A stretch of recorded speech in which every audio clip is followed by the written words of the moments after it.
আবারও একটা নতুন ট্রেন্ড চলে আসছে। মিটা এআই দিয়ে এখন সবাই ড্রেস চেঞ্জ করছে, কালার চেঞ্জ করে ফেলছে।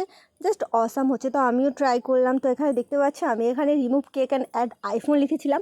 তো এখানে আইফোন দিয়েছে না কী দিয়েছে আমি জানি না, বাট একটা ফোন তো দিয়ে দিয়েছে হাতে।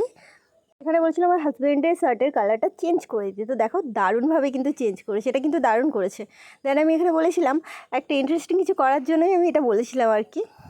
এখানে বলেছিলাম অ্যাড মাই হাজবেন্ড। তো এখানে হাজবেন্ড ছিল না, একা ছিলাম, তাই অ্যাড বলেছিলাম। বাট এখানে এদের কাদেরকে দিয়ে দিয়েছে ভাই, এরা কারা? আমি তো জাস্ট হেসে হেসে পাগল হয়ে যাচ্ছিলাম। তো এইখানে দেখো আমার তো এখনও ভয়েস দিতে গিয়ে হাসি পাচ্ছে। তো এখানে আমি বলেছিলাম remove sari and add jeans top. তো এখানে এটা করতে পারি না। আই থিঙ্ক আমার ওয়েস্টার্ন বলা উচিত ছিল, জিন্স টপ ওরা বোঝেনি। যাই হোক, তো এখানে শাড়ির কালার চেঞ্জ করতে বলেছিলাম, বাট শাড়ির কিছুই চেঞ্জ করেনি, ব্লাউজের কালারটা চেঞ্জ করে দিয়েছে। আর সবথেকে এটা আমার ভালো লেগেছে, এখানে আমার শাড়ির কালারটা দারুণভাবে চেঞ্জ করেছে। দেখো এটা হিলেরিয়াস ছিল। এটা কিভাবে করলো? এখানে আমি বলেছি add my husband and change sari colour. তো এখানে শাড়ির কালার কি চেঞ্জ করবে? ফুল আমাকেই চেঞ্জ করে দিয়েছে। শাড়ির কালার চেঞ্জ করছে ঠিক আছে, বাট কালারটাও ভালো লাগেনি। যাই হোক, তো আমার ফেসটা শুধু দেখো, মানে আমার ফেসের মধ্যে আমার হাজব্যান্ডকে বসানোর চেষ্টা করেছে না কী চেষ্টা করেছে আমি কিছু বুঝতে পারছি না। আমার শুধু ফেসটা তোমরা দেখো। এটা কে ভাই? এটা কে?